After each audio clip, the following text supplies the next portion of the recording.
శ్రీమాత్రే నమః. శివాయ గురవే నమః. నమస్కారం అండి అందరికీ. అమ్మ దయతో అందరూ బాగుండాలని మనస్ఫూర్తిగా కోరుకుంటున్నాను. హనుమాన్ చాలీస ఇది కేవలం ఒక స్తోత్రం కాదు. భయం వచ్చినప్పుడు ధైర్యం ఇచ్చే శక్తి, నిరాశలో ఆశను వెలిగించే దివ్య మార్గం. మనం కొన్ని దశాబ్దాలుగా హనుమాన్ చాలీసాను వింటున్నాము, చదువుతున్నాము. కానీ మీకు తెలుసా, ఇది కేవలం ఒక స్తోత్రం మాత్రమే కాదు. ఇది ఒక స్పిరిచువల్ టెక్నాలజీ అని. అంటే మన సబ్ కాన్షియస్ మైండ్ను రీప్రోగ్రామ్ చేయగల ఒక సోనిక్ కీ అన్నమాట. ఈ హనుమ జయంతి సందర్భంగా హనుమాన్ చాలీస వెనుక ఉన్న రహస్య సంకేతాలను, అది మన మెదడును ఎలా మారుస్తుందో ఈరోజు మనము తెలుసుకుందాము. ఈనాటి ఒత్తిడిలో కూడా మన జీవితాలకు అది ఎలా ఒక కవచంలా పనిచేస్తుందో కూడా తెలుసుకుందాము. ఈ వీడియోలో హనుమాన్ చాలీసాలోని ప్రతి చౌపాయి యొక్క అర్థము, అంతరార్థము, ఇంకా ఆధునిక జీవితంలో వాటిని ఎలా అన్వయించుకోవాలో కూడా తెలుసుకుందాము. అందరూ కూడా ఒక్కసారి జై హనుమాన్ అని కింద కామెంట్ చేయండి. హనుమాన్ చాలీసా ఒక సైకలాజికల్ ల్యాడర్ అనమాట. అంటే ఒక నిచ్చెన లాంటిది. ఇందులో 40 చౌపాయిలు ఉంటాయి. ఈ 40 చౌపాయిలు వెనుక ఒక గొప్ప ఉద్దేశం కూడా ఉంది. దోహా, ఇది శ్రీ గురు చరణ సరోజ రజ. ఇక్కడ మనము గురువు పాద ధూళిని తలకి రాసుకుంటాం. అంటే మన అహంకారాన్ని తగ్గించి కొత్త విషయాన్ని నేర్చుకోవడానికి మెదడును సిద్ధం చేస్తున్నాము అనేసి అని చెప్పి. మనకి ఇందులో 40 చౌపాయిలు ఉంటాయి కదా. మొదటి 10 చౌపాయిలు మనలోని నిద్రాణమైన శక్తిని మేలుకొలుపుతాయి. ఇంకా 11 నుంచి 20 చౌపాయిలు కార్యదక్షతను ఇంకా బుద్ధిని పెంచుతాయి అన్నమాట. 21 నుంచి 30 ఉన్న చౌపాయిలు మనలోని భయాన్ని పోగొట్టి మానసిక స్థిరత్వాన్ని ఇస్తాయి. ఇంకా చివరిగా 40 చౌపాయిలు మనల్ని అత్యున్నతమైన ఆనంద స్థితికి చేరుస్తాయి. హనుమాన్ చాలీసాలోని 4/4 లయ మన హృదయ స్పందనను, శ్వాసను క్రమబద్ధం చేస్తుంది. మీరు చదువుతున్న కొద్దీ మీ మెదడు ఆల్ఫా స్టేట్లోకి వెళ్ళిపోతుంది. మరి ఇప్పుడు మనము హనుమాన్ చాలీసాలోని దోహా ఇంకా ఒక్కొక్క చౌపాయి గురించి తెలుసుకుందామా? చివరన హనుమాన్ చాలీసా అంతా కూడా ఒకసారి మనం అందరం కలిసి పారాయణం చేద్దాము. వీడియోని చివరి వరకు చూడండి, స్కిప్ చేయకుండా. చాలా వివరంగా అర్థము, అంతరార్థము మొత్తం తెలుసుకుందాము. అప్పుడే మనము హనుమాన్ చాలీసా చదివేటప్పుడు ఆ అర్థము మనకు స్పృహలోకి వస్తుంది. చక్కగా అర్థంతో చదివితే ఇంకా మనము బాగా మన మనసుకి హత్తుకుంటుంది. హనుమంతునికి కూడా మనము దగ్గర అవుతాము. మరి ఇప్పుడు మనము ఒక్కొక్క చౌపాయి వివరంగా తెలుసుకుందాము. దోహా, శ్రీ గురు చరణ సరోజ రజ నిజ మన ముకుర సుధారి వరనౌ రఘువర విమల యశజోదాయక ఫలచారి. అంటే శ్రీ గురుగారి పాద పద్మాల ధూళితో నా మనస్సు అనే అద్దాన్ని శుద్ధి చేసుకుంటున్నాను అని. ఆ నిర్మలమైన మనసుతో ధర్మ, అర్థ, కామ, మోక్షాలనే 4 పురుషార్థాలను ప్రసాదించే రఘువంశ శ్రేష్ఠుడైన శ్రీరాముణ్ణి పవిత్ర కీర్తిని వర్ణిస్తాను అనేసి అని చెప్పి. అంతరార్థం చూసుకుంటే, అద్దం మీద దుమ్ము ఉంటే ప్రతిబింబం సరిగ్గా కనిపించదు. అలాగే మనసులో అహంకారము, అజ్ఞానము ఉంటే దైవత్వం అర్థం కాదు. అందుకే గురువు పాదధూళి అంటే జ్ఞానంతో ఆ మాలిన్యాన్ని తొలగించుకోవాలని ఈ శ్లోకం చెబుతోంది. బుద్ధిహీన తను జానికై సుమిరౌ పవన కుమార బల బుద్ధి విద్యా దేహు మోహి హరహు కలేశ వికార. హే పవన కుమార, నన్ను నేను బుద్ధిహీనుడిగా భావించి మిమ్మల్ని ధ్యానిస్తున్నాను. నాకు బలము, బుద్ధి ఇంకా విద్యను ప్రసాదించి నాలో ఉన్న బాధలను ఇంకా వికారాలను తొలగించండి అని. అంతరార్థం చూసుకుంటే, ఇక్కడ బుద్ధిహీన అంటే మనము అజ్ఞానులము అని కాదు. నాకు తెలిసింది చాలా తక్కువ, ఇంకా నేర్చుకోవాల్సింది ఉంది అనే వినయపూర్వకమైన భావం అన్నమాట. అహంకారం లేని చోటనే దైవ అనుగ్రహము ఇంకా భక్తి లభిస్తాయి. చౌపాయి ఇక్కడి నుంచి ఒక్కొక్క చౌపాయి చాలా జాగ్రత్తగా వినండి. జయ హనుమాన జ్ఞాన గుణ సాగర జయ కపీ సతిలోక ఉజాగర. ఓ హనుమంతుడా, నీవు జ్ఞానము ఇంకా సద్గుణాల సముద్రము వంటి వాడివి. వానర సేనకు నాయకుడువైన నీ మహిమ 3 లోకాలలో ప్రకాశిస్తుంది. నీకు జయం కలుగుగాక అని. అంతరార్థం చూసుకుంటే, సముద్రం ఎంత అపారమైందో హనుమంతుడి జ్ఞానము ఇంకా గుణాలు కూడా అంతే అనంతమైనవి.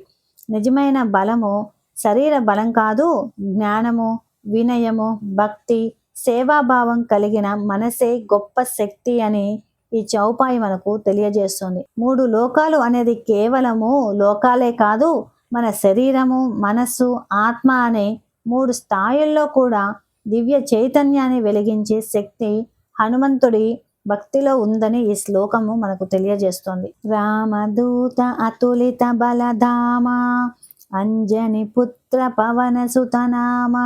శ్రీరాముని దూతవైన హనుమంతుడా, నీవు అపారమైన బలానికి నిలయము, అంజనీదేవి కుమారుడవు, వాయుదేవుని పుత్రుడవు అని ప్రసిద్ధి పొందిన వాడివి అని. అంతరార్థం చూసుకుంటే ఇక్కడ రామదూత అనే పదము ఎంతో గొప్పది. దైవ కార్యం కోసం జీవించడం నిజమైన జీవితం అని ఇది సూచిస్తోంది. హనుమంతుడి బలము కేవలం శారీరక శక్తి కాదు, భక్తి, విశ్వాసము, ధర్మనిష్ట వల్ల వచ్చిన ఆత్మ బలము అని. పవనసుత అంటే గాలి కుమారుడు, అంటే గాలి కనిపించదు కానీ జీవానికి ఆధారము. అలాగే భక్తి కూడా కనిపించదు కానీ మన జీవితానికి శక్తిని ఇస్తుంది. మనసు పవిత్రంగా, లక్ష్యం ధర్మంగా ఉంటే మనలో కూడా అపారమైన శక్తి వెలుగుతుందని తెలియజేస్తోంది. మహావీర విక్రమ బజరంగి కుమతి నివార సుమతికే సంగి. ఓ మహావీరుడా, అపారమైన పరాక్రమం కలిగిన వజ్ర సమాన దేహశక్తి గల హనుమంతుడా, చెడు ఆలోచనలను తొలగించి మంచి బుద్ధిని ప్రసాదించేవాడవు అని. అంతరార్థం చూసుకుంటే ఇక్కడ బజరంగి అంటే వజ్రం లాంటి దృఢమైన శక్తి అని. ఇది కేవలం శరీర బలం కాదు, కష్టాల ముందు విరగని మనోధైర్యానికి ప్రతీక. నిజమైన వీరుడు ఇతరులను జయించేవాడు కాదు, తనలోని భయము, కోపము, అహంకారము, చెడు ఆలోచనలను జయించేవాడు. కుమతి నివార అంటే మనసులో వచ్చే నెగటివ్ ఆలోచనలు, అయోమయము, అజ్ఞానాన్ని తొలగించడం. సుమతికే సంగి అంటే మంచి ఆలోచనలు, ధర్మబుద్ధి, సత్సంగం వైపు నడిపించడం అన్నమాట. హనుమంతుడి భక్తి మనలో ధైర్యము, స్పష్టమైన ఆలోచన, సానుకూలతను పెంచి జీవితాన్ని సరైన మార్గంలో నడిపిస్తుందని మనకు ఈ చౌపాయి తెలియజేస్తోంది. కంచన భరణ విరాజ సువేశ కానన కుండల కుంచిత కేశ. బంగారు వర్ణంలా ప్రకాశించే దేహ కాంతి కలిగి అందమైన వస్త్రధారణతో విరాజిల్లుతున్న హనుమంతుడా, చెవులకు కుండలాలు ధరించి వంకరలైన కేశాలతో శోభిల్లుతున్నవాడవు. ఇక్కడ అంతరార్థం చూస్తే హనుమంతుడి బాహ్య సౌందర్యాన్ని వర్ణించినట్లుగా కనిపించినా ఇది అంతర్గత పవిత్రతకు సంకేతము. కంచన వర్ణం అంటే బంగారం లాంటి నిర్మలమైన హృదయము. బంగారము అగ్నిలో మరింత శుద్ధమవుతుంది, అలాగే భక్తుడు కష్టాల ద్వారా మరింత పవిత్రుడవుతాడు. సువేశం అనేది కేవలం వస్త్రధారణ కాదు, మంచి ఆలోచనలు, వినయము, ధర్మము అనే ఆభరణాలతో అలంకరించబడిన జీవితము. కుండలాలు అంటే వినయంతో సత్సంగాన్ని వినే స్వభావానికి సూచన. కుంచిత కేశాలు నియంత్రితమైన ఆలోచనలు, క్రమశిక్షణ గల మనసుకు ప్రతీక. మనిషి నిజమైన అందము బయట రూపంలో కాదు, పవిత్రమైన మనస్సు, మంచి గుణాలు, భక్తిలోనే ఉందని మనకు ఈ చౌపాయి తెలియజేస్తుంది. హాద్ వజ్ర ఔ ధ్వజ విరాజై కాంధే మూంజ జనేవు సాజై. హనుమంతుడి చేతిలో వజ్రాయుధము ఇంకా ధ్వజం శోభిస్తున్నాయి. ఆయన భుజంపై మూంజ గడ్డితో చేసిన యజ్ఞోపవీతము అలంకరించబడి ఉంది. అంతరార్థం చూస్తే ఇక్కడ వజ్రం ధైర్యము, అచంచలమైన సంకల్పానికి ప్రతీక. జీవితంలో ఎన్ని కష్టాలు వచ్చినా ధర్మ మార్గంలో నిలబడే మనోబలాన్ని సూచిస్తుంది. ధ్వజము విజయానికి, దైవ సేవకు చిహ్నము. మన జీవితం కూడా మంచి లక్ష్యానికి అంకితం కావాలని తెలియజేస్తుంది. జనేవు అంటే క్రమశిక్షణ, పవిత్రత, బాధ్యత. భక్తి అనేది కేవలం ప్రార్థన కాదు, ఆచరణలో నియమము, వినయము, ధర్మాన్ని పాటించడం కూడా అవసరమని ఈ చౌపాయి చెబుతోంది. బలం చేతిలో ఉండాలి కానీ ఆ బలాన్ని నియంత్రించే సంస్కారము హృదయంలో ఉండాలి అనే గొప్ప సందేశము ఇందులో దాగి ఉంది. శంకర సువన కేసరి నందన తేజ ప్రతాప మహాజగవందన. ఓ హనుమంతుడా, నీవు శంకరుని అంశరూపుడవు, కేసరి మహారాజు కుమారుడవు, నీ తేజస్సు పరాక్రమము మహత్తరమైనవి, అందుచేత జగమంతా నిన్ను వందిస్తోంది అని.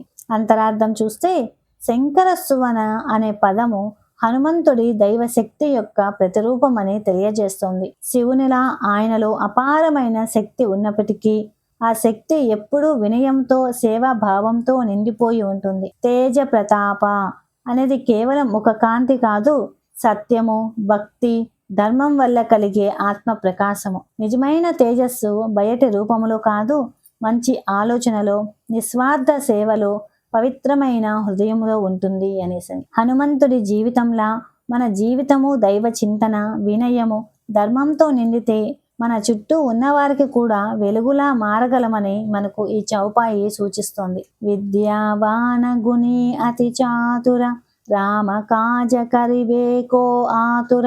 హనుమంతుడు అపారమైన విద్య కలవాడు, సద్గుణాలతో నిండినవాడు, అత్యంత తెలివైనవాడు. ఆయన ఎల్లప్పుడూ శ్రీరాముని కార్యాలను తెలియజేయడానికి ఉత్సాహంగా సిద్ధంగా ఉంటాడు. అంతరార్థం చూస్తే విద్యావాన్ అంటే కేవలం పుస్తక జ్ఞానం కాదు, ధర్మాన్ని అర్థం చేసుకొని జీవితంలో ఆచరించే జ్ఞానము. గుణి అంటే వినయము, సేవాభావము, క్రమశిక్షణ వంటి సద్గుణాలతో జీవించడము.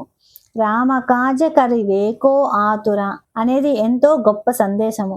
నిజమైన భక్తుడు దైవ సేవ కోసం ఎదురు చూడడు, అవకాశం వచ్చిన వెంటనే ప్రేమతో, ఆనందంతో సేవ చేస్తాడు. పనిని భారంగా కాకుండా భగవంతుడికి అర్పణగా భావిస్తాడు. ఈ చౌపాయి మనకు చెబుతోంది, జ్ఞానం ఉన్నంత మాత్రాన సరిపోదు, ఆ జ్ఞానాన్ని మంచి పనులకు ఉపయోగించడమే జీవితం పవిత్రమవుతుంది అని.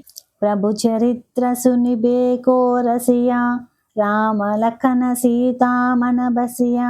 ఇక్కడ హనుమంతుడు శ్రీరాముని దివ్య చరిత్రను వినడంలో ఎంతో ఆనందాన్ని పొందుతాడు. శ్రీరాముడు, లక్ష్మణుడు, సీతాదేవి ఎల్లప్పుడూ ఆయన హృదయంలో నివసిస్తున్నారు. అంతరార్థం చూసుకుంటే ప్రభు చరిత్ర సునివేకో రసియా అంటే దైవ కథలను వినడంలో నిజమైన ఆనందాన్ని పొందే మనస్సు అని. సాధారణంగా మనస్సు ప్రపంచ విషయాల వైపు పరుగులు తీస్తుంది, కానీ భక్తుడి హృదయము దైవ స్మరణలో ఆనందాన్ని కనుగొంటుంది. రామలఖన సీతామన బసియ అనేది చాలా లోతైన భావము.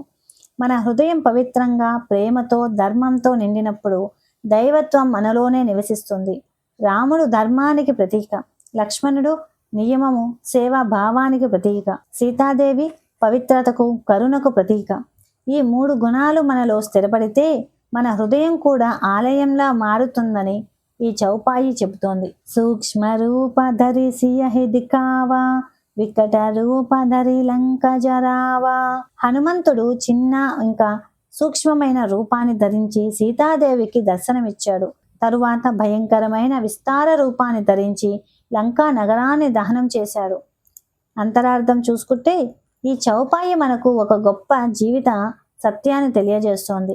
నిజమైన శక్తి అంటే ఎప్పుడు బలాన్ని చూపించడం కాదు, పరిస్థితికి తగిన విధంగా మారగల సామర్థ్యము. సూక్ష్మ రూపం అంటే వినయము, సహనము, మృదుత్వానికి ప్రతీక. ప్రేమ, భక్తి, కరుణ ఉన్న చోట మన అహంకారాన్ని తగ్గించుకోవాలని ఇది సూచిస్తోంది. వికట రూపము ధర్మాన్ని రక్షించటానికి అవసరమైన ధైర్యము, శక్తి, న్యాయ కోపానికి ప్రతీక. అధర్మం ఎదుట మౌనంగా ఉండకూడదని తెలియజేస్తోంది. ఈ చౌపాయి మనకి ఏమి చెబుతుందంటే ఎక్కడ వినయం అవసరమో అక్కడ వినయంగా, ఎక్కడ ధర్మ రక్షణ అవసరమో అక్కడ ధైర్యంగా ఉండగలిగిన వాడే నిజమైన భక్తుడు అని. భీమరూపధరి అసుర సంహారే రామచంద్రకే కాజ సంవారే. హనుమంతుడు భయంకరమైన మహారూపాన్ని ధరించి రాక్షసులను సంహరించాడు.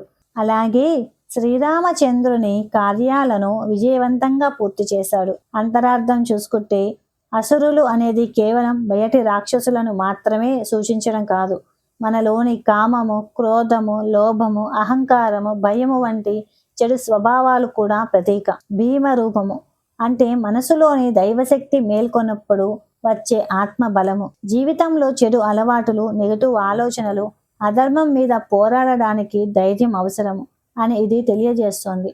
రామకాజ సంవారే అంటే దైవ కార్యాన్ని సంపూర్ణంగా చేయడము. భక్తి అనేది మాటల్లో మాత్రమే కాదు, ధర్మాన్ని ఆచరణలో నిలబెట్టడం కూడా కావాలి అని. మనలోని చెడు గుణాలను జయించి మంచి పనులకు జీవితాన్ని అంకితం చేసినప్పుడే నిజమైన విజయాన్ని పొందగలమని. లాయ సజీవన లక్కన జియాయే శ్రీ రఘువీర హరషి ఉరలాయే. హనుమంతుడు సంజీవని ఔషధాన్ని తీసుకువచ్చి లక్ష్మణుడికి ప్రాణం పోశాడు. దీనితో ఆనందించిన శ్రీరాముడు హనుమంతుడిని హృదయానికి హత్తుకున్నాడు. దీని అంతరార్థం చూస్తే సంజీవని అనేది కేవలం ఒక ఔషధం మాత్రమే కాదు, ఆశ, భక్తి, దైవ విశ్వాసానికి ప్రతీక. జీవితంలో మనసు నిరాశతో కూలిపోయినప్పుడు భక్తి ఇంకా ధైర్యమే మనకు మళ్ళీ జీవన శక్తిని ఇస్తుంది. హనుమంతుడు అసాధ్యాన్ని సాధ్యం చేశాడు, ఎందుకంటే ఆయనలో అచంచలమైన విశ్వాసము, సేవాభావం ఉన్నాయి. నిజమైన భక్తుడు సమస్య ఎంత పెద్దదైనా దైవ కార్యం అని భావించి వెనక్కి తగ్గడు. రాముడు హృదయానికి హత్తుకోవడం అనేది భగవంతుని ప్రేమకు సంకేతము. నిస్వార్థంగా సేవ చేసే హృదయము ఎప్పుడూ దైవానికి అత్యంత ప్రియమైనదిగా మారుతుందని ఈ చౌపాయి తెలియజేస్తోంది. రఘుపతి కీన్హ బహుత బడాయి తుమ మమ ప్రియ భరత సమభాయి. శ్రీరాముడు హనుమంతుడిని ఎంతో ప్రశంసించి, నీవు నాకు నా సోదరుడు భరతుడితో సమానంగా ప్రియమైన వాడివి అని అన్నాడు. అంతరార్థం చూసుకుంటే ఈ చౌపాయి భక్తి యొక్క అత్యున్నత స్థితిని తెలియజేస్తోంది. హనుమంతుడు ఎప్పుడూ ప్రతిఫలం కోసం సేవ చేయలేదు. ప్రేమతో, వినయంతో, సంపూర్ణ సమర్పణతో రామ కార్యాన్ని చేశాడు. అందుకే భగవంతుడు ఆయనను సొంత సోదరుడితో సమానంగా భావించారు. భరత సమభాయి అనే మాటల్లో గొప్ప రహస్యం ఉంది. భరతుడు శ్రీరాముడిపై నిస్వార్థ ప్రేమ, భక్తి, త్యాగానికి ప్రతీక. అలాంటి పవిత్రమైన ప్రేమను హనుమంతుడిలో కూడా శ్రీరాముడు చూశాడు. దైవానికి దగ్గర అవ్వడానికి పెద్ద యజ్ఞాలు అవసరం లేదు. నిస్వార్థ సేవ, వినయము, నిజమైన భక్తి ఉంటే చాలు. అప్పుడు భగవంతుడు భక్తుని తన కుటుంబ సభ్యుడిలా హృదయంలో ఉంచుకుంటాడు. సహస వదన తుంహారో యసగావై అసకహి శ్రీపతి కంటలగావై. 1000 నోలు గల ఆదిశేషుడు కూడా నీ మహిమను పూర్తిగా వర్ణించలేడు అని శ్రీరాముడు చెప్పి హనుమంతుడిని ప్రేమతో ఆలింగనం చేసుకున్నాడు. అంతరార్థం చూస్తే ఇక్కడ సహస వదన అనేది అనంతమైన కీర్తికి ప్రతీక. నిజమైన భక్తుని మహిమను మాటలతో పూర్తిగా చెప్పలేమని ఈ చౌపాయి తెలియజేస్తుంది. హనుమంతుడి గొప్పతనము ఆయన శక్తిలో కాదు, సంపూర్ణ వినయము, నిస్వార్థ సేవ, అహంకారం లేని భక్తిలో ఉంది. ఎంత గొప్ప కార్యాలు చేసినా ఆయన వాటిని తన కీర్తిగా భావించలేదు. అన్నీ శ్రీరాముని కృపగా మాత్రమే చూశాడు. శ్రీపతి కంటలగావై అనేది దైవ అనుగ్రహానికి సంకేతము. భక్తుడు తన అహంకారాన్ని పూర్తిగా విడిచిపెట్టి దైవ సేవలో లీనమైతే భగవంతుడు అతన్ని తన హృదయానికి అత్యంత చేరువుగా ఉంచుకుంటాడని ఈ చౌపాయి తెలియజేస్తుంది. సనకాదిక బ్రహ్మాది మునీస నారద సారద సహిత అహీస. సనకాది మహర్షులు, బ్రహ్మదేవుడు, ఇతర మునీశ్వరులు, నారద మహర్షి, సరస్వతీదేవి, ఆదిశేషుడు అందరూ హనుమంతుడి మహిమను స్తుతిస్తున్నారు. అంతరార్థం చూసుకుంటే ఈ చౌపాయిలో చెప్పబడిన మహర్షులు, దేవతలు జ్ఞానము, భక్తి, వేద సత్యానికి ప్రతీకలు. అలాంటి మహనీయులే హనుమంతుడిని స్తుతించడం ద్వారా నిజమైన భక్తి జ్ఞానానికంటే కూడా ఉన్నతమైనదని తెలియజేస్తుంది. ఇక్కడ సనకాదులు అంటే తపస్సు, వైరాగ్యము అని, బ్రహ్మదేవుడు అంటే సృష్టి జ్ఞానము, నారదుడు నిరంతర భక్తి, శారదాదేవి విద్య వాక్పటిమ, అహీసుడు అంటే ఆదిశేషుడు అనంత జ్ఞానము. ఈ అన్నీ కూడా దివ్య గుణాలు హనుమంతుడిలో ఏకమై ఉన్నాయని ఈ చౌపాయి సూచిస్తుంది. భక్తి, వినయము, సేవాభావం ఉన్న హృదయము ముందు జ్ఞానము, శక్తి, కీర్తి అన్నీ నమస్కరిస్తాయని ఇది మనకు బోధిస్తోంది. యమ కుబేర దిక్పాల జహాంతే కవి కోవిద కహి సకే కహాంతే. ఇక్కడ యమధర్మరాజు, కుబేరుడు, దిక్పాలకులు వంటి దేవతలే కాదు, గొప్ప కవులు ఇంకా పండితులు కూడా హనుమంతుడి మహిమను పూర్తిగా వర్ణించలేరు అని. అంతరార్థం చూస్తే ఈ చౌపాయి భక్తి యొక్క అపారమైన మహిమను తెలియజేస్తుంది. హనుమంతుడి గొప్పతనము శక్తి లేదా పరాక్రమములో మాత్రమే కాదు, ఆయన నిస్వార్థ ప్రేమ, సంపూర్ణ సమర్పణ, అహంకార రహిత సేవలో ఉంది అని. అలాంటి దైవ భక్తిని మాటల్లో పూర్తిగా వివరించడం అసాధ్యము. ఇక్కడ యముడు అంటే నియమము, ధర్మము అని, కుబేరుడు సంపద, దిక్పాలకులు అధికార శక్తి, కవులు పండితులు జ్ఞానము వాక్చాతుర్యము. ఈ అన్నిటికంటే ఉత్తమమైనది పవిత్రమైన భక్తి అని ఈ చౌపాయి సూచిస్తుంది. మనిషి నిజమైన మహిమ పదవుల్లో, ధనంలో, జ్ఞానంలో కాదు, దైవ సేవలో లీనమైన హృదయంలో ఉందని ఇది బోధిస్తోంది. తుమ ఉపకార సుగ్రీవహికిన్హ రామ మిలాయ రాజపద దీన్హ. హనుమంతుడు సుగ్రీవుడికి గొప్ప ఉపకారం చేశాడు. ఆయనను శ్రీరామునితో కలిపి తిరిగి రాజ్యాన్ని పొందేలా చేశాడు. అంతరార్థం చూస్తే ఈ చౌపాయి సత్సంగం మరియు దైవ సంబంధం యొక్క శక్తిని తెలియజేస్తోంది. సుగ్రీవుడు భయము, నిరాశ, అన్యాయం వల్ల తన రాజ్యాన్ని కోల్పోయి దుఃఖంలో ఉన్నాడు. హనుమంతుడు అతన్ని శ్రీరాముతో కలిపిన తరువాత అతని జీవితం మారిపోయింది. ఇక్కడ రామునితో కలపడం అంటే మనిషిని ధర్మము, విశ్వాసము, దైవ మార్గం వైపు నడిపించడము. నిజమైన భక్తుడు తనకే కాదు, ఇతరుల జీవితాల్లో కూడా వెలుగుని తీసుకువస్తాడు. హనుమంతుడు ఒక గురువులా, స్నేహితుడులా సుగ్రీవుడికి దైవ సంబంధాన్ని కల్పించాడు. అలాగే మన జీవితంలో కూడా మంచి సత్సంగము, మంచి మార్గదర్శనము, మన కోల్పోయిన ధైర్యము, శాంతి, గౌరవాన్ని తిరిగి ఇవ్వగలవని ఈ చౌపాయి బోధిస్తోంది. తుమ్హారో మంత్ర విభీషణమాన లంకేశ్వర భయ సభ జగజాన. విభీషణుడు హనుమంతుడి సలహాను ఆమోదించాడు. దాని ఫలితంగా అతను లంకకు రాజు అయ్యాడు. ఈ విషయము ప్రపంచమంతటికీ తెలిసిందే. అంతరార్థం చూసుకుంటే ఈ చౌపాయి సత్సలహా మరియు ధర్మపక్షం యొక్క గొప్పతనాన్ని తెలియజేస్తుంది. విభీషణుడు రాక్షస వంశంలో పుట్టిన ధర్మాన్ని ఎంచుకున్నాడు. నిజమైన మహత్తు పుట్టుకలో కాదు, సత్యాన్ని అనుసరించడంలో ఉందని ఇది సూచిస్తోంది. హనుమంతుడి మంత్రం అంటే కేవలం ఒక సలహా కాదు, ధర్మ మార్గం వైపు నడిపించే దైవ జ్ఞానము. విభీషణుడు ఆ సత్యాన్ని నమ్మి అనుసరించడంతో అతని జీవితం మారిపోయింది. ఈ చౌపాయి మనకు చెబుతోంది, సత్యము, ధర్మం వైపు తీసుకెళ్లే మంచి మాటను వినగలిగితే జీవితంలో ఉన్నత స్థితిని పొందవచ్చు అని. అధర్మం మధ్యలో ఉన్నప్పటికీ ధర్మాన్ని ఎంచుకునే ధైర్యమే నిజమైన విజయము. యుగ సహస్రయోజన పరభాను లీల్యోతాహి మధుర ఫలజాను. సూర్యుడు 1000 యోజనాల దూరంలో ఉన్నప్పటికీ చిన్ననాటి హనుమంతుడు దానిని తీయని ఫలమని భావించి అందుకోవడానికి ఎగిరాడు. అంతరార్థం చూస్తే ఈ చౌపాయి హనుమంతుడి అపారమైన శక్తిని మాత్రమే కాదు, అమాయకమైన భక్తి ఇంకా నిర్భయ స్వభావాన్ని కూడా తెలియజేస్తోంది. సూర్యుడు ఇక్కడ జ్ఞానము, దివ్య ప్రకాశానికి ప్రతీక. చిన్న హనుమంతుడు దానిని ఫలమని భావించి చేరుకోవడానికి ప్రయత్నించడం అంటే పవిత్రమైన మనసు సహజంగానే జ్ఞానము ఇంకా దైవత్వం వైపు ఆకర్షితమవుతుందని సూచిస్తోంది. ఈ సంఘటన మనకు మరో గొప్ప సందేశం కూడా ఇస్తుంది. పిల్లల్లాంటి నిర్మలమైన హృదయము ఉంటే అసాధ్యమనే భయం ఉండదు. పరిమితులు మన మనస్సులోనే ఉంటాయి. విశ్వాసము, ధైర్యము ఉండే మనిషి ఎంతో ఎత్తుకు ఎదగగలడు. భక్తి, అమాయకత్వము, ధైర్యము కలిసినప్పుడు దైవశక్తి ఎలా వెలుగుతుందో ఈ చౌపాయి తెలియజేస్తుంది. ప్రభు ముద్రికా మేలి ముఖమాహి జలది లాంగి గయ అచర జనాహి. శ్రీరాముని ఉంగరాన్ని నోటిలో ఉంచుకొని హనుమంతుడు సముద్రాన్ని దాటాడు. అందులో ఆశ్చర్యం ఏమీ లేదు. కానీ అంతరార్థం చూస్తే ఇక్కడ ప్రభు ముద్రిక అనేది కేవలం ఉంగరం కాదు, దైవ విశ్వాసము, ఆశీర్వాదము, బాధ్యతకు ప్రతీక. హనుమంతుడు తన శక్తిపై కాదు, శ్రీరాముని కృపపై విశ్వాసంతో సముద్రాన్ని దాటాడు. సముద్రం అంటే జీవితంలోని పెద్ద కష్టాలు, భయాలు, అడ్డంకులు.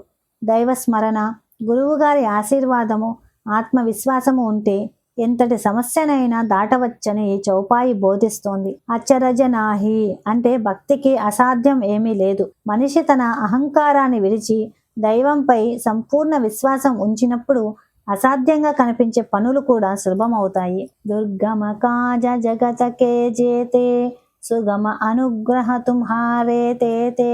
ఈ జగత్తులో ఎంతటి కష్టమైన పనులున్నా హనుమంతుడి అనుగ్రహం వల్ల అవి సులభంగా పూర్తవుతాయి. అంతరార్థం చూస్తే దుర్గమ కాజ అంటే బయట ఉన్న సమస్యలే కాదు, మనలోని భయము, నిరాశ, అయోమయము, నెగటివ్ ఆలోచనలు కూడా చాలాసార్లు సమస్య కంటే మన భయమే పెద్దది అవుతుంది. భగవంతుడి భక్తి మనలో ధైర్యము, విశ్వాసము, ఆత్మబలం నింపుతుంది. మనసు స్థిరంగా దైవ స్మరణతో నిండినప్పుడు కష్టాలు చిన్నవిగా కనిపించడం ప్రారంభమవుతాయి. అనుగ్రహం అంటే కేవలం అద్భుతం జరగడం కాదు, సరైన ఆలోచన, సరైన దారి, సరైన సమయానికి వచ్చే ధైర్యం కూడా దైవకృపే. ఈ చౌపాయి మనకు తెలియజేస్తుంది, భక్తి ఇంకా విశ్వాసం ఉన్న చోట అసాధ్యం అనే మాట క్రమంగా మాయమవుతుందని. రామదు ఆరే తుమ రఖవారే, హో తన ఆజ్ఞా బిను పైసారే. శ్రీరాముని ద్వారం వద్ద హనుమంతుడు కాపలాదారుడిగా ఉన్నాడు. ఆయన అనుమతి లేకుండా ఎవరూ లోపలికి ప్రవేశించలేరు. అంటే ఇక్కడ రామద్వారం అనేది కేవలం అయోధ్య ద్వారం కాదు, దైవానుభూతి, శాంతి, మోక్షానికి దారి చూపే అంతర్ముఖ ద్వారము. హనుమంతుడు ఆ ద్వారానికి రక్షకుడు అని చెప్పడం ద్వారా భక్తి, వినయము, సేవాభావం లేకుండా దైవాన్ని చేరుకోవడం సాధ్యం కాదని ఈ చౌపాయి తెలియజేస్తుంది. మన హృదయంలోని అహంకారము, స్వార్థము, చెడు ఆలోచనలు తొలగి పవిత్రత వచ్చినప్పుడు మాత్రమే దైవ సన్నిధిని అనుభవించగలుగుతాము. హనుమంతుడు ఆ పవిత్ర భక్తికి ప్రతీక. దైవానికి చేరువ కావాలంటే ముందుగా మనలో వినయము, విశ్వాసము, నిస్వార్థ సేవాభావం పెరగాలి. అప్పుడు హనుమంతుడి కృపతో మన హృదయం ద్వారము దైవ ప్రకాశానికి తెరుచుకుంటుంది. సబ సుకల హై తుమ్హారీ శరణ, తుమ రక్షక కాహుకో డరన. హనుమంతుడి శరణు పొందిన వారు అన్ని విధాలైన సుఖాలను పొందుతారు. నీవు రక్షకుడిగా ఉన్నప్పుడు వారికి ఎటువంటి భయం ఉండదు. అంతరార్థం చూస్తే శరణు అంటే కేవలం ప్రార్థించడం కాదు, మన అహంకారాన్ని విడిచి దైవంపై సంపూర్ణ విశ్వాసం ఉంచడం. నిజమైన శరణాగతి వచ్చినప్పుడు మనసులోని భయము, ఆందోళన క్రమంగా తొలగిపోతాయి. సుఖం అనేది కేవలం ధనం లేదా భౌతిక సౌకర్యం కాదు, మనశ్శాంతి, ధైర్యము, ఆత్మవిశ్వాసము, అంతరానందం కూడా. హనుమంతుడి భక్తి ఈ అంతర్గత బలాన్ని ప్రసాదిస్తుంది. తుమ రక్షక అంటే దైవభక్తి మనకు ఒక ఆత్మరక్షణ శక్తిలాగా పనిచేస్తుంది.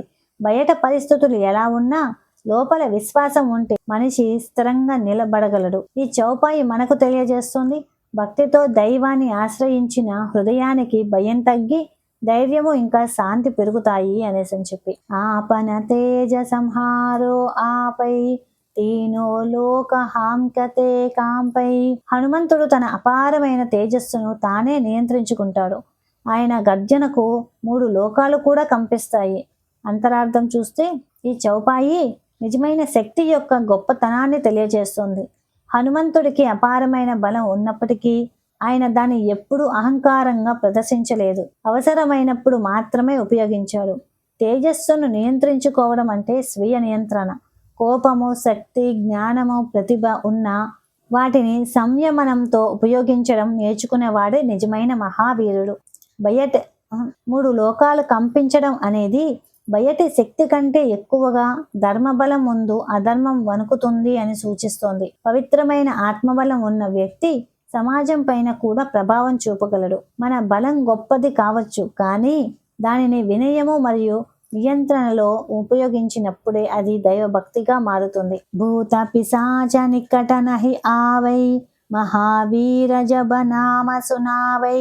మహావీరుడైన హనుమంతుడి నామాలను జపించినప్పుడు భూతాలు, పిశాచాలు దగ్గరికి రావు.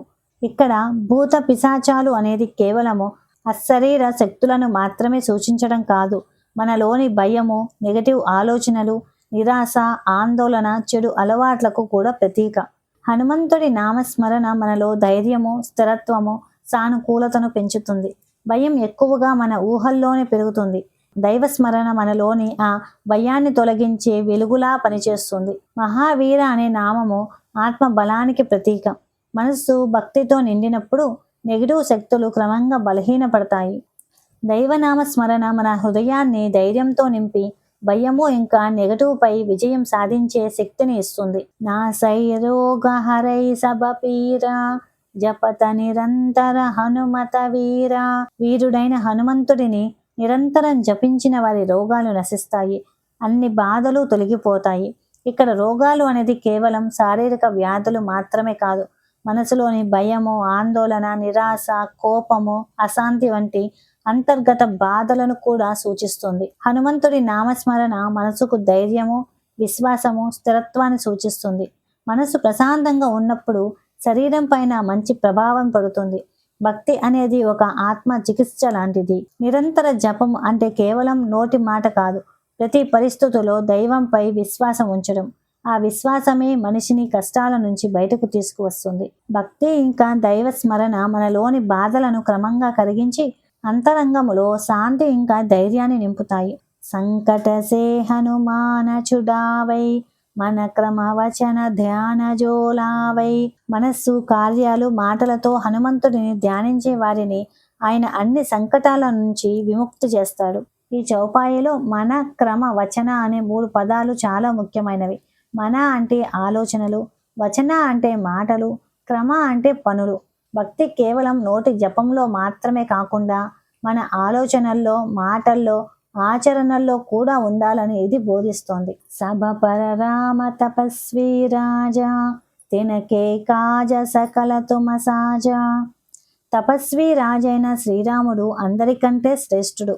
ఆయన యొక్క అన్ని కార్యాలను హనుమంతుడు విజయవంతంగా పూర్తి చేస్తాడు. తపస్వి రాజా అనే పదము చాలా లోతైనది.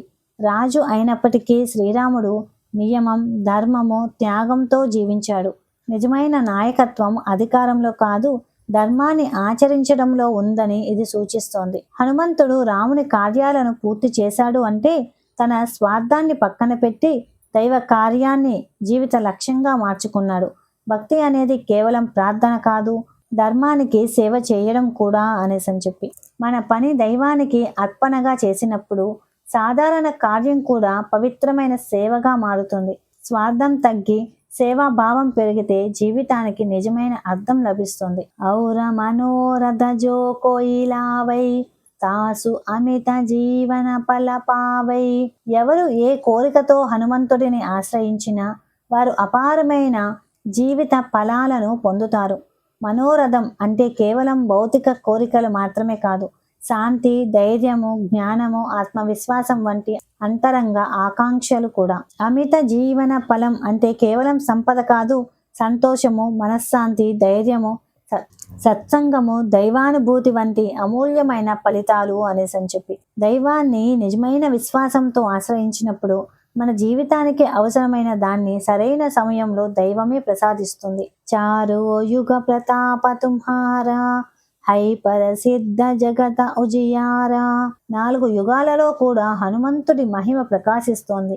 ఆయన కీర్తి ప్రపంచమంతటా వెలుగును పంచుతోంది. 4 యుగాలు అంటే కాలం మారినా దైవ సత్యము మారదని సూచిస్తోంది. హనుమంతుడి భక్తి, ధైర్యము, వినయము, సేవాభావం ప్రతి యుగములోనూ ఆదర్శంగా నిలుస్తాయి. జగతూజియారా అంటే బయట ప్రపంచానికి వెలుగు ఇవ్వడం మాత్రమే కాదు, అజ్ఞానము, భయము, నిరాశతో నిండిన మనసుతో జ్ఞాన దీపాన్ని వెలిగించడం కూడా అనేసని. కాలం మారిన ధర్మము, భక్తి, సేవ అనే విలువలు ఎప్పటికీ వెలుగునిచ్చే దైవ శక్తులుగానే ఉంటాయి అనేసని ఈ చౌపాయి మనకు తెలియజేస్తుంది. సాధు సంతకే తుమరకవారే అసుర నికందన రామదులారే. హనుమంతుడు సాధువులు ఇంకా సంతుల రక్షకుడు. ఆయన రాక్షసులను సంహరించేవాడు, ఇంకా శ్రీరామునికి అత్యంత ప్రియమైన వాడు అనేసని. ఇక్కడ సాధు సంతులు అనేది కేవలం మహర్షులను మాత్రమే కాదు, మంచితనము, ధర్మము, భక్తి మార్గంలో నడిచే ప్రతి హృదయాన్ని సూచిస్తుంది. అలాంటి పవిత్ర మనసులను దైవశక్తి ఎప్పుడూ రక్షిస్తుంది. అసుర నికందన అంటే బయట రాక్షసులను మాత్రమే కాదు, మనలోని అహంకారము, ద్వేషము, లోభము, క్రోధము వంటి చెడు గుణాలు కూడా నాశనం చేయడము. రామదులారే అనే పదము ఎంతో మధురమైనది. భగవంతుడికి అత్యంత ప్రియమైన వాడు ఎవరు అంటే శక్తి ఉన్నవాడు కాదు, వినయము, సేవాభావము, నిస్వార్థ భక్తి కలిగిన వాడు అనేసని చెప్పి. అష్ట సిద్ధి నవనిధికే దాత అసబర దీన జానకి మాత. అష్టసిద్ధులు ఇంకా నవనిధులను ప్రసాదించే శక్తిని సీతామాత హనుమంతుడికి వరంగా ఇచ్చింది. ఇక్కడ అష్టసిద్ధులు అంటే యోగ శక్తులు, నవనిధులు అంటే సంపదలు. కానీ ఈ చౌపాయి యొక్క లోతైన భావము బయట అద్భుత శక్తుల గురించి మాత్రమే కాదు, హనుమంతుడు అసలైన మహిమ ఆయన వినయము, భక్తి, నిస్వార్థ సేవలో ఉంది. సీతామాత ఇచ్చిన వరం ద్వారా నిజమైన భక్తుడికి దైవకృప వల్ల ఆత్మబలము, జ్ఞానము, ధైర్యము, శాంతి వంటి అంతర్గత సంపదలు లభిస్తాయని సూచిస్తుంది. రామ రసాయన తుమ్హారే పాసా సదా రహో రఘుపతి కే దాసా. హనుమంతుడి వద్ద శ్రీరామనామ అనే అమృత రసాయనం ఉంది. ఆయన ఎల్లప్పుడూ శ్రీరాముని సేవకుడిగా ఉంటాడు. అంటే రామరసాయనం అనేది కేవలం ఒక మంత్రం కాదు, మనస్సును పవిత్రం చేసి జీవితం మార్చే దైవ చైతన్యము. భక్తి, ధర్మం, ప్రేమ, శాంతి అనే ఆధ్యాత్మిక అమృతానికి ఇది ప్రతీక. హనుమంతుడికి అపారమైన శక్తి ఉన్నప్పటికీ ఆయన తనను దాసుడుగా మాత్రమే భావిస్తాడు. అదే నిజమైన వినయము. ఎంత గొప్ప స్థాయికి ఎదిగినా అహంకారం రాకుండా ఉండడము దైవ భక్తి యొక్క లక్షణము. రఘుపతికే దాస అంటే దైవ సేవలో ఆనందాన్ని కనుగొనడం. భక్తుడికి సేవ భారం కాదు, అది ప్రేమ. తుమ్హారే భజన రామ కో పావై, జన్మ జన్మకే దుఃఖ బిసరావై. హనుమంతుడిని భజించేవారు శ్రీరాముని చేరుకుంటారు. అలాగే అనేక జన్మల నుండి వచ్చిన దుఃఖాలు తొలగిపోతాయి అని ఈ చౌపాయి భక్తి యొక్క అసలైన లక్ష్యాన్ని తెలియజేస్తుంది. హనుమంతుడి భక్తి చివరకు భగవంతుని దగ్గరకు తీసుకువెళుతుంది. ఎందుకంటే హనుమంతుడు ప్రతి శ్వాసలో కూడా రామనామమే ఉంది. జన్మ జన్మకే దుఃఖ అంటే కేవలం పూర్వ జన్మలు బాధలు మాత్రమే కాదు, మనలో చాలా కాలంగా ఉన్న భయాలు, ఆత్మాన్యూనత, అశాంతి, అజ్ఞానము వంటి అంతర్గత బాధలు కూడా. హనుమంతుడి భజన మనసును పవిత్రం చేసి దైవంపై విశ్వాసాన్ని పెంచుతుంది. ఆ విశ్వాసం పెరిగే కొద్దీ మన దుఃఖాలను చూసే విధానం కూడా మారుతుంది. మనసులో శాంతి కలుగుతుంది. అంతకాల రఘుపతి పురజాయి, జహా జన్మ హరి భక్త కహాయి. జీవితంలో హనుమంతుడి భక్తుడు శ్రీరాముని లోకాన్ని చేరుకుంటాడు. మళ్ళీ జన్మించిన హరిభక్తుడుగా జన్మిస్తాడు అని. అంతరార్థం చూస్తే రఘుపతిపురం అనేది కేవలం ఒక లోకం కాదు, దైవ శాంతి, పరమానందము, ఆత్మ సాక్షాత్కారము స్థితికి ప్రతీక. హనుమంతుడి భక్తి మనస్సును క్రమంగా పవిత్రం చేస్తుంది. భక్తి పెరిగే కొద్దీ జీవితము భయము, అహంకారము, స్వార్థం నుంచి దైవ ప్రేమ వైపు మారుతుంది. అదే నిజమైన రామలోకము. హరిభక్తుడిగా జన్మించడం అంటే ప్రతి జీవితంలోనూ దైవ చింతన, ధర్మము, భక్తి వైపు ఆకర్షితమయ్యే సంస్కారాలు కలగడము అనేసి చెప్పి. ఔర దేవత చిత్తన ధరయి, హనుమత సేయి సర్వసుఖ కరయి.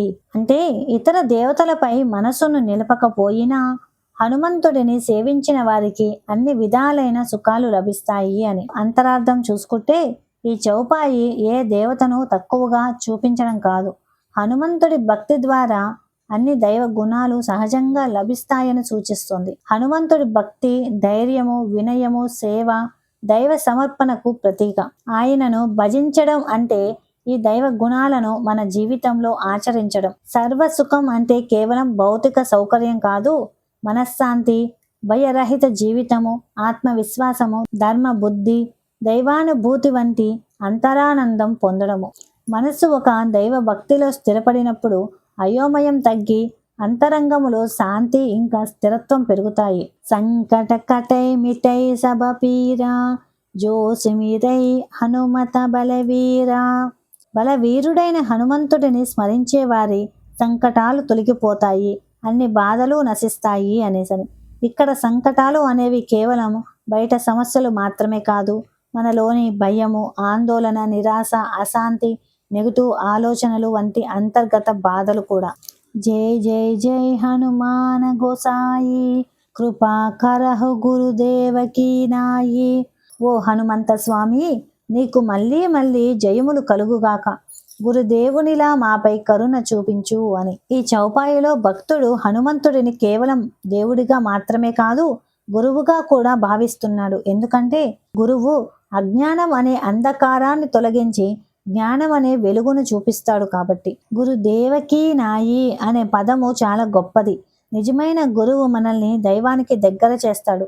అలాగే హనుమంతుడి భక్తి కూడా మనలో వినయము, భక్తి, సేవాభావం పెంచి దైవ సన్నిధికి నడిపిస్తుంది. యహ సతబార పాట కరకోయి, చూటహి బంది మహాసుఖ హోయి. ఎవరు ఈ హనుమాన్ చాలీసాను 100 సార్లు పఠిస్తారో వారు బంధనాల నుండి విముక్తి పొంది మహాసుఖాన్ని పొందుతారు అనేసని. అంతరార్థం చూస్తే ఇక్కడ బంధనం అనేది కేవలం బయటి సమస్యలు లేదా కష్టాలు మాత్రమే కాదు, భయము, కోపము, ఆందోళన, చెడు అలవాటులు, అహంకారము, నెగిటివ్ ఆలోచనలు వంటి మనస్సును వందనాలుగా కూడా సూచిస్తుంది. 100 సార్లు పఠించడం అంటే సంఖ్య కన్నా ముఖ్యమైనది భక్తి, ఏకాగ్రత, నమ్మకము. దైవనామాన్ని పదే పదే స్మరించడం వల్ల మనసు క్రమంగా పవిత్రమవుతుంది, ఆలోచనలు మారుతాయి. హనుమాన్ చాలీసా కేవలము శ్లోకాల సమాహారం కాదు. ధైర్యం, భక్తి, సేవ, వినయము, ఆత్మబలం నేర్పే ఆధ్యాత్మిక సాధన. ఈ చౌపాయి మనకు చెబుతోంది, నిరంతర భక్తి ఇంకా దైవ స్మరణ వలన మనలోని బంధనాలను క్రమంగా కరిగించి నిజమైన శాంతి ఇంకా ఆనందాన్ని ప్రసాదిస్తాయి అని. జోయహ పడై హనుమాన చాలీసా హోయ సిద్ధి సాఖీ గౌరీసా. ఎవరు ఈ హనుమాన్ చాలీసాను భక్తితో పఠిస్తారో వారికి విజయము ఇంకా సిద్ధి లభిస్తుంది అని. దీనికి స్వయంగా గౌరీశుడైన పరమశివుడే సాక్షి. అంతరార్థం చూస్తే ఇక్కడ సిద్ధి అంటే కేవలము అద్భుత శక్తులు కాదు, మనస్సు స్థిరపడము, ధైర్యం పెరగడము, భక్తి కలగడము, జీవితం సరైన దారిలో నడవడం కూడా. గౌరీశుడు సాక్షి అని చెప్పడం ద్వారా హనుమాన్ చాలీసా యొక్క పవిత్రత ఇంకా ఆధ్యాత్మిక శక్తిని తెలియజేస్తుంది. హనుమంతుడు శివాంశుడని భావన కూడా ఇందులో దాగి ఉంది. హనుమాన్ చాలీసా పఠనం ద్వారా మనలో విశ్వాసం పెరుగుతుంది, భయం తగ్గుతుంది, ఆత్మ బలము మేల్కొంటుంది, ధర్మ బుద్ధి బలపడుతుంది. ఈ చౌపాయి మనకు చెబుతుంది, నిజమైన భక్తితో దైవ స్మరణ చేసినప్పుడు మన జీవితంలో అంతర్గత మార్పు వస్తుంది అని. అదే అసలైన సిద్ధి అనేసని. తులసీదాస సదా హరిచేరా కీ జైనాథ హృదయ మహడేరా. తులసీదాసు ఎల్లప్పుడూ శ్రీహరి సేవకుడిగా ఉంటాడు. ఓ నాథ, నా హృదయంలో నీవు నివసించు అని. అంతరార్థం చూస్తే ఈ చివరి చౌపాయిలో తులసీదాసు తన సంపూర్ణ వినయాన్ని వ్యక్తపరుస్తున్నారు. ఎన్నో గొప్ప భక్తి పద్యాలు రాసినా తాను కేవలం హరి సేవకుడు మాత్రమే అని భావించారు. ఇదే కదా నిజమైన భక్తి లక్షణము. అహంకారం లేకుండా జీవించడం. హృదయంలో నివసించు అనే ప్రార్థన చాలా లోతైనది. భక్తుడు దేవుడిని బయట మాత్రమే కాదు, తన అంతరంగంలో కూడా అనుభవించాలనుకుంటున్నాడు. దైవము హృదయంలో నివసించడం అంటే ఆలోచనల్లో పవిత్రత, మాటల్లో మాధుర్యము, పనుల్లో ధర్మము, హృదయములో ప్రేమ, శాంతి ఉండడము. ఈ చౌపాయి మనకు ఏమి చెబుతోంది అంటే భక్తి యొక్క చివరి లక్ష్యం బయటి అద్భుతాలు కాదు, మన హృదయం దైవ సన్నిధిగా మారడము అని. ఇది ఇంకా చివరి దోహ.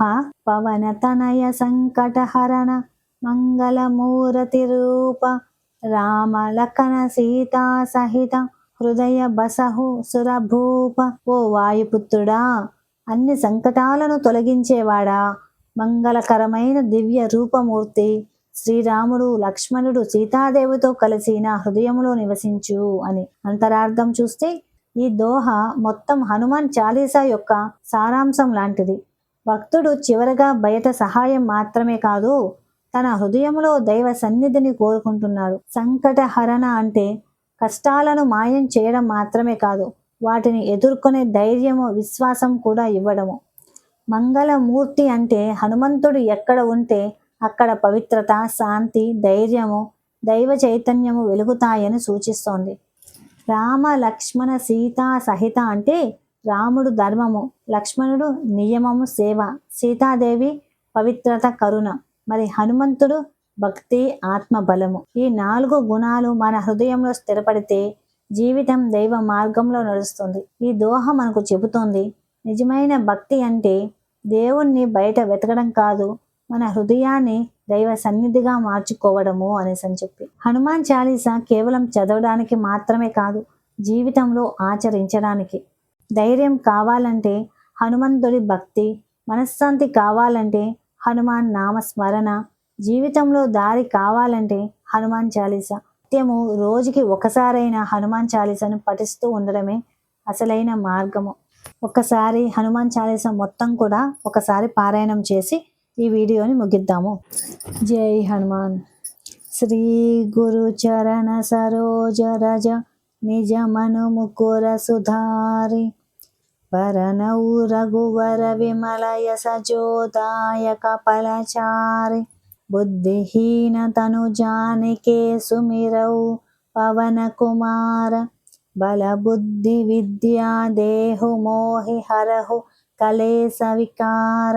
జయ హనుమాన జ్ఞాన గుణ సాగర జయ కపీసతిహులోక ఉజాగర రామదూత అతులిత బలధామ అంజని పుత్ర పవన సుతనామ మహావీర విక్రమ బజరంగి కుమతి నివార సుమతి కేసంగి కంచన భరణ విరాజ సువేశ కానన కుండల కుంచిత కేశ హార్ద్వజ్ర ఔధ్వజా విరాజై కాందే మూంజ జనేవు సాజై శంకర సువన కేసరీ నందన తేజ ప్రతాప మహాజగవందన విద్యావాన గుణీ అతి చాతుర రామ కాజ కరివే కో ఆతుర ప్రభు చరిత్ర సునిబే కో రసియా రామ లఖన సీతా మన బసియా సూక్ష్మ రూప ధరిసి యహి దికావా వికట రూప ధరి లంక జరావా భీమ రూప ధరి అసుర సంహారే रामचंद्र के काज संवारे लाय सजीवन लखन जियाये श्री रघुवीर हर्षि उर लाए रघुपति कीन्ह बहुत बड़ाई तुम मम प्रिय भरत सम भाई सहस वदन तुम्हारो यस गावै अस कहि श्रीपति कंठ लगावै सनकादिक ब्रह्मादि मुनीसा नारद सारद सहित अहिसा यम कुबेर दिक्पाल जिहांते कवि कोविद कहि सके कहांते तुम उपकार सुग्रीव ही कीन्हा राम मिलाय राजपद दीन्हा तुम्हारो मंत्र विभीषण माना लंकेश्वर भये सब जग जाना युग सहस्र योजन पर भानु लील्योताहि मधुर पल जानु प्रभु मुद्रिका मेलि मुख माहि जलधि लांघि गए अचर जनाहि दुर्गम काज जगत के जेते सुगम अनुग्रह तुम्हारे तेते राम दुआरे तुम रखवारे हो तन आज्ञा बिनु पैसारे सब सुख लहै तुम्हारी सरना तुम रक्षक काहू को डरना आपन तेज संहारो आपै तीन्हो लोक हांकते कांपै भूत पिशाच निकट नहीं आवे महावीर जब नाम सुनावे नासै रोग हरै सब पीरा जपत निरंतर हनुमत वीरा संकट से हनुमान छुड़ावे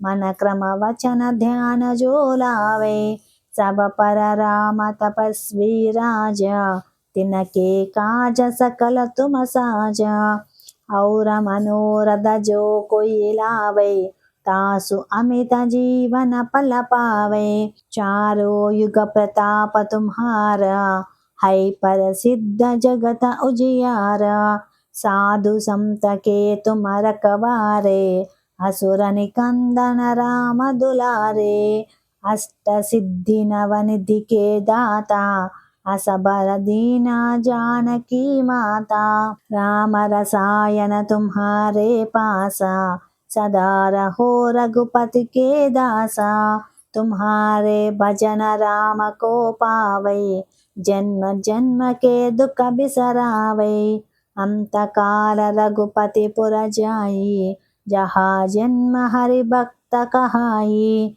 और देवता चित्तन धरई हनुमत से सर्व सुख करई संकट कटै मिटै सब पीरा जो सिमरई हनुमत बलवीरा जय जय जय हनुमान गोसाई कृपा करहु गुरुदेव की नाई यह सत बार पाठ कर कोई छूट ही बंदी महासुख होई जो यह पढ़ै हनुमान चालीसा होय सिद्धि साखी गौरीसा तुलसीदास सदा हरिचेरा की जय नाद हृदय महडेरा पवन तनय संकट हरण मंगल मूर्ति रूप राम लखन सीता सहित हृदय बसहु सुरभूप जय हनुमान श्री मात्रे नमः सर्वं श्री ललितार्पणमस्तु।